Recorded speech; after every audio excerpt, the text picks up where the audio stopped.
से पिछले 10 सालों से इस सरकार की जन विरोधी नीतियों के खिलाफ सड़कों पे हैं। आप देख सकते हैं 24 में परिवर्तन दे है। ये वो लोग हैं जो आजाद ख्याल जिंदा दिल है। एक लाइन सुनाता हूँ, सरफरोशी की तमन्ना जिस दिन जागी तुम में, दुश्मन के हाथ से तलवार गिर जाएगी। अपने पुरखों की विरासत को संभालो वरना अब की बारिश ये दीवार भी गिर जाएगी। हमने अपने बुजुर्गों से सुना है मंजर, जुल्म ढाएगी तो सरकार भी गिर जाएगी। सर दूसरी तरफ कह रहे हैं मोदी गारंटी। मोदी की कोई गारंटी नहीं है, मोदी जा रहे हैं। मोदी कोई गारंटी नहीं, मोदी के पास कोई विजन नहीं है इस देश के नौजवानों के लिए, शोषितों के लिए, वंचितों के लिए, नौजवानों के लिए, किसानों के लिए, व्यापारियों के लिए कोई विजन नहीं है। मोदी के पास मंगलसूत्र है, हिंदुस्तान पाकिस्तान है, गाय भैंस है, मांस मच्छी है और झूठ है। वो एक दिन कहते हैं ज्यादा बच्चे पैदा करने वाले घुसपैठ, ये एक झूठ मिला के कहते हैं इस देश की संपत्ति में पहला अधिकार उस कम्युनिटी का है।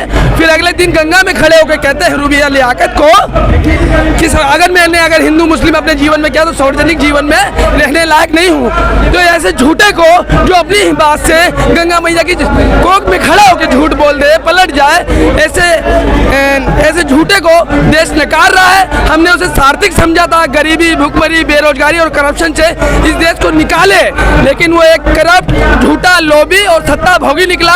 ये देश हमेशा अपने आप के इस फैसले के लिए शर्मिंदा है और शर्मिंदा यह है कि संघर्ष के रास्ते पे 4 जून को परिवर्तन तय है। लेकिन अब की बार 400 पार, दिल्ली से बाहर, अब की बात दिल्ली से बाहर, दिल्ली से बाहर। दिल्ली में क्या कहता हूँ, सरफरोशी की तमन्ना जिस दिन जागी तुमने, ये लाइन याद रखिए। जिस तरीके से चुनाव आयोग की भूमिका है, जिस तरीके से इलेक्शन कमीशन कर रहा है, जिस तरीके से आप देख सकते हैं कि मार से, पीट से, पुलिस से, ईडी से, सीडी से, डीवीडी से, हर तरीके से सरकार तानाशाही पे उतारू है।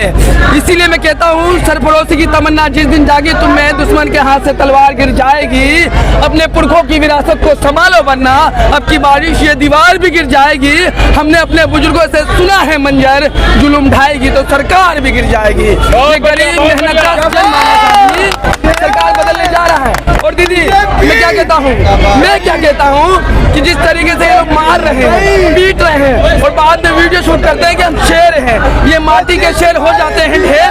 इन पे एक लाइन कहना चाहूंगा, हाथ काट के रख दूंगा ये नाम समझ में आ जाए तो कितनी दिक्कत होगी पता है। नाम समझ में आ जाए भाई, राम नाम तो कह लोगे, राम से दुख भी सहना होगा। पहली चुनौती यह होगी कि मर्यादा में रहना होगा। मतलब कुछ खास नहीं कर जाना है, बस त्याग को गले लगाना है और अहंकार को जलाना है। अब अपने राम लल्ला खातिर इतना भी ना कर पाओगे, अरे सबरी का झूठा खाओगे तो पुरुषोत्तम कहलाओगे।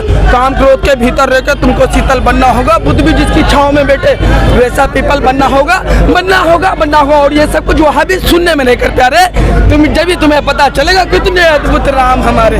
सोच रहे हो कौन मैं, चलो बता ही देता हूँ, तुम्ही ने तो नाम दिया था, मैं पागल कहलाता हूँ। सुनिए दीदी, मैं क्या कह रहा हूँ कि जिस तरीके से नौजवान, गरीब और शोषित, वंचित लोगों पे अत्याचार हुए हैं, आज दीदी हम लोग देखो 199 का बर्गर आ रहा है ना मैकडोनल्ड का, कितना 200 रुपये का समथिंग। 200 रुपये में मेरे देश की बड़ी आबादी 12-12 घंटे महिला खट रही है कंपनी में। ये सब स्लम एरिया है, मैं भी स्लम एरिया से आता हूँ।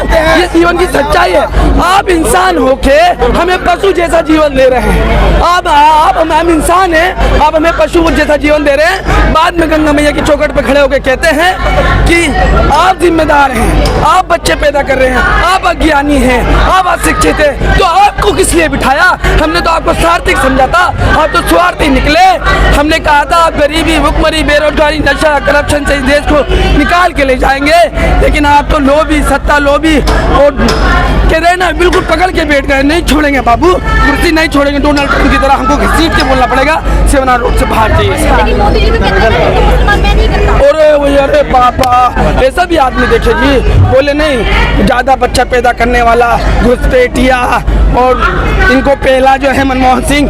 अच्छा दीदी, हम नेहरू जी को सुने, शास्त्री जी को सुने, इंदिरा जी को सुने और चौधरी चरण सिंह को सुने, मोरारजी देसाई को सुने, चंद्रशेखर को सुने और अटल बिहारी जी, मनमोहन सिंह जी को सुने। और इन सब की भाषा में एक गरिमा थी, देश को रिप्रेजेंट कर रहे थे, देश में भी और विश्व के पटल पे भी।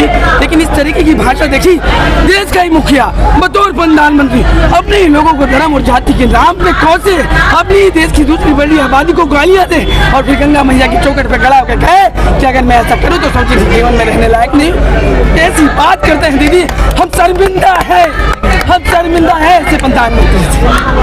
शर्मिंदा है इसे बनना। क्या लगता है माहौल क्या है? माहौल नहीं है। मेरा ये बाबू, मेरा भाई, मेरी माँ, मेरी चाची, मेरी दादी, मेरी बुआ और मेरा सारा देश कहता है 4 जून को परिवर्तन तय है।